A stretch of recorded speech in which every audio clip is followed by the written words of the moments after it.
다양한 형태의 무차별 곡선의 도해입니다. 길동이는 옥수수 한 개에서 얻는 한 개 효용이 감자 두 개에서 얻는 한 개 효용과 동일합니다. 그렇다면 옥수수라고 하죠. 옥수수의 한 개 효용과 감자 효용이라고 하죠. 감자 두 개. 그러니까 옥수수 한 개에서 얻는 한 개 효용이 감자 두 개에서 얻는 효용과 일치한다는 얘기는, 예를 들어서 이게 5라고 하면 이게 10이라는 것입니다. 감자 두 개에서 5 더하기 5, 옥수수 하나에서 10 이렇다는 것이고, 우리가 이제 MRS XY라는 게 보통 우리가 이제 MUY분의 MUX다, 이거 제가 이제 암기해야 된다고 말씀을 드렸는데, 이게 정확히 표현하면 XJ의 한계 대체율입니다. XJ의 한계 대체율인데, 지금 이 뭐야, YJ와의 상대적인 개념이잖아요. 자, 이게 정확한 표현이 분자에 위치한 XJ의 한계 대체율인데 YJ로 표시한이에요. YJ로 표시한 XJ의 한계 대체율을 우리가 MRS XY라고 부르는 것입니다. 따라서 감자로 표시한 옥수수의 한계 대체율, 감자로 표시한 옥수수의 한계 대체율은 이렇게 되죠. 그 분자의 감자를 넣어야 돼요. 분자의 감자를 넣어서 MU 감자로 표시한 그 분모의 옥수수를 넣어야 돼요. 그래서 옥수수의 한계 대치율이니까 옥수수, 그다음에 분자의 감자 이렇게 넣어야 됩니다. 아까 말씀드린 것처럼 수치를 들었는데 이게 10일 때 5니까 어떤 비율이라도 2라는 숫자가 나오겠죠? 정답은 4번 이렇게 도출이 됩니다. 무차별 곡선에 대한 설명으로 가장 옳은 것은 1번 선호책에 있어서 이행성이 성립됩니다. A하고 B하고 비교할 때 B가 더 좋아요. 그리고 B하고 C를 비교할 때는 뭐 이렇다고 합니다. B가 더 좋아요.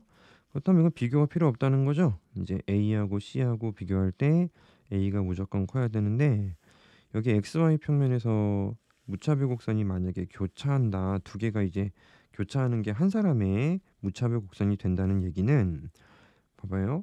여기하고 여기하고 비교하면 똑같다라는 것인데, 이 점을 봅시다. 이 점. 그 스타가 어찌됐건 이제 원점에서 멀어야죠. 원점에서 더 먼 무차별 곡선이라면 아마 동그라미들보다는 스타를 더 좋아하게 될 거 아니에요.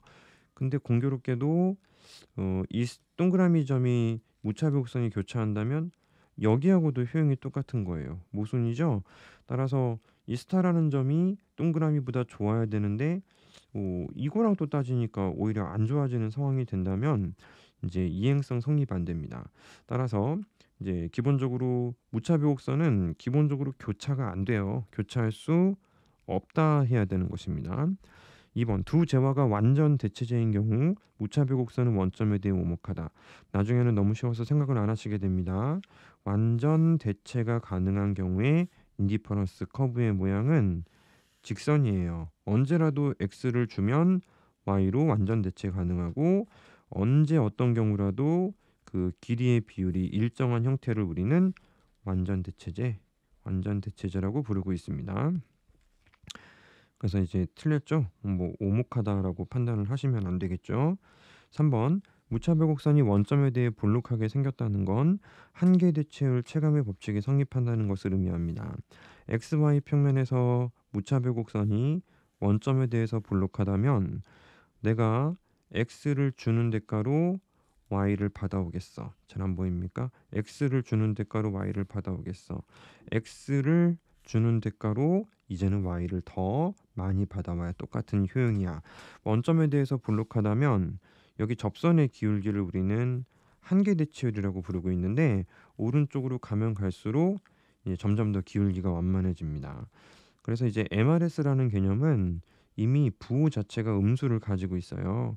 그래서 이제 dx분의 dy 어디에서 인디퍼런스 커브에서 접선의 기울기 음수를 붙인 값은 가면 갈수록 점점 더 줄어들게 되니까요. 한계 대체율 체감의 법칙 정확히 맞습니다. 4번 두 재화 중 한 재화가 비재화인 경우 상품 조합이 원점에서 멀리 떨어질수록 더 높은 효용 수준을 나타낸다. X를 비재화라고 한번 해봅시다. 비재화는 쓰면 쓸수록 효용이 떨어지는 재화를 의미한다고 하는데요. 이 경우에 무차별 곡선은 재화는 쓰면 쓸수록 효용이 올라가고 비재화는 덜 쓸수록 효용이 올라가니까 오른쪽 아래 원점 기준으로 볼록성이 형성되면서 이게 바로 효용의 증가 방향이다라고 공부를 한 적이 있을 겁니다. 원점에서 멀리 떨어질 때 높은 효용 수준을 나타내는 게 아닐 수도 있죠. 왜냐면 요거 이제 한 무차별 곡선 위에서 이거하고 이거만 비교해 보자고. 바깥쪽이 원점에서 멀리 떨어져 있는데 효용은 똑같잖아요. 그래서 얼마든지 예외를 만들 수 있기 때문에 4번도 이제 틀린 선지, 정답은 3번이 되는 것입니다. 소비자가 소비하는 두 재화 간의 한계 대체율에 대한 설명으로 옳지 않은 걸 찾습니다. 기본적인 내용이네요. 무차별 곡선의 기울기를 말하죠. 근데 뭐 정확히 표현하자면 무차별 곡선의 기울기의 역수이긴 합니다만 기울기로 도출하는 건 맞으니까 요 정도는 좀 관대하게 바로 X 하시면 좀 곤란하고요.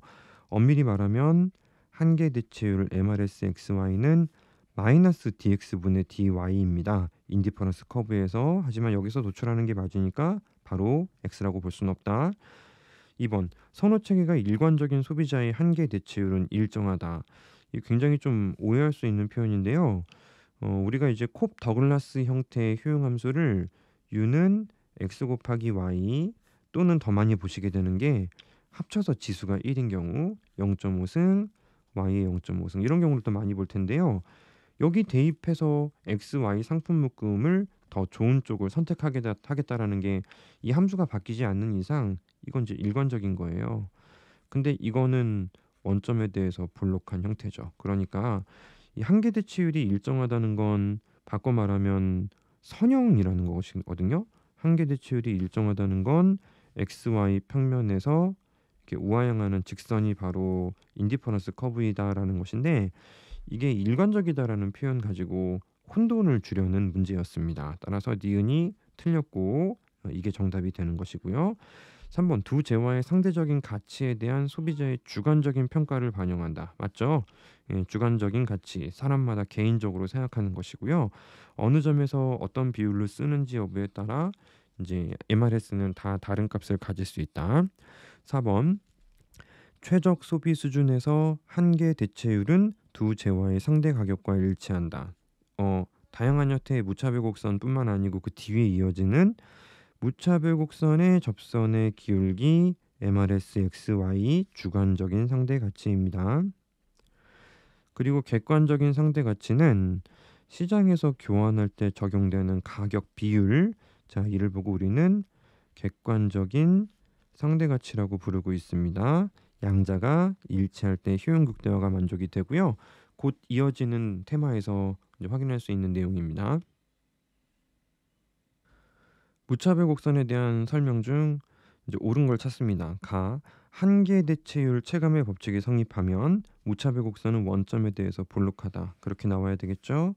XY 평면에서 한계 대체율이 체감한다라는 건 오른쪽으로 가면 갈수록 접선의 기울기가 점점 더 완만해진다라는 것을 의미하니까요. 무차별 곡선이 원점에 대해서 볼록한 형태가 되어야 합니다. 그래서 가는 동그라미. 서수적 효용의 개념에 기초한 효용 함수는 무차별 곡선으로 표현할 수 없다. 아니요, 그냥 효용 함수 자체가 원래 서수적 함수예요. 서수성을 갖고 있습니다. 그래도 무차별 곡선은 동일하다의 기준들이잖아요. 그 순서만 의미가 있어도 동일하다는 성립이 됩니다. 네가 더 크다, 내가 더 크다, 같다까지 순서만 의미가 있는 함수에서 표현이 가능하기 때문에 얼마든지 실제로도 무차별 곡선은 순서만 의미가 있는 함수이기도 하고 효용 함수가요. 그리고 무차별 곡선도 그런 의미에서 이제 표현이 충분히 가능하게 됩니다. 다 가로축을 왼쪽 장갑, 세로축을 오른쪽 장갑으로 한 경우에 그려지는 무차별 곡선은 이 두 재화가 완전 보완제이므로 L자 형태이다. 나중에는 너무 쉬워서 중간에 읽다가 그만둘 정도로 간단한 문제라고 볼 수가 있는데 45도 선을 기준으로 45도 선을 기준으로 이게 오른쪽 신발이나 왼쪽 신발 둘 중 하나씩 딱 가지고 있는 상태가 지금이라고 전제한다면 여기 한 게 있어요. Y가 불변일 때, 그러니까 Y가 세로축 오른쪽 장갑입니까? 신발이 아니고 장갑이었네요. Y가 오른쪽 장갑일 때 이게 그 왼쪽 장갑만 늘어난다 하더라도 효용이 안 바뀌잖아요. 이쪽으로 가도 효용이 불변. 반대로 이제 왼쪽 장갑만 가지고 있을 때 오른쪽 장갑만 선물을 받아서 소비량이 늘어나도 효용이 안 바뀌니까 불변이죠. 그래서 이를 레온티에프형 효용함수라고 부르게 되고요. 표현할 때는 미니멈 지금 XY로 보이죠? 그래서 니은자 모양의 인디퍼런스 커브가 도출이 됩니다. 그래서 IC가 뭐 어디에 있는지 여부에 따라서야 뭐 얼마든지 달라질 수가 있을 텐데 공통점은 전부 니은자 모양의 인디퍼런스 커브를 갖는다는 거예요. 따라서 맞는 선지가 되겠습니다. 그럼 가로축을 5만 원권으로 세로축을 1,000원권으로 한 경우에 그려지는 무차별 곡선, 이 두 재화는 완전 대체제이기 때문에 원점에 대해서 강볼록하면서 많이 볼록하다는 얘긴데 아니요. 완전 대체제는 일단 선이에요. 그리고 여기 이제 5만 원권이라고 하고 여기 1,000원권이라고 한다면 아마도 이렇게 생각하지 않겠습니까? 우리 5만 원 하나 주면 1,000원 몇 개 받아와야 돼. 여기 받아와야 돼. 플러스 1일 때 마이너스 50이면 똑같죠? 1,000원권을 이제 50개를 내고 5만 원권 하나 받아오면 되죠.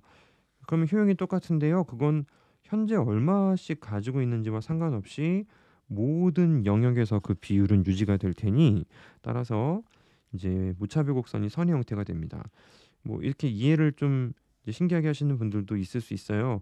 어떻게 5만 원권 하나하고 1,000원권 50개하고 동일합니까? 이게 훨씬 더 편하고 이게 불편한데 그런 불편함을 고려하지 않고 이제 내가 이제 살 수 있는 재화의 상대적인 교환 가치 정도로 생각을 하셔서 일단 어찌됐건 틀렸거든요. 완전 대체제인데 강볼록은 말이 안 되니까 어찌됐건 틀렸다라고 생각하시는 게 맞고요.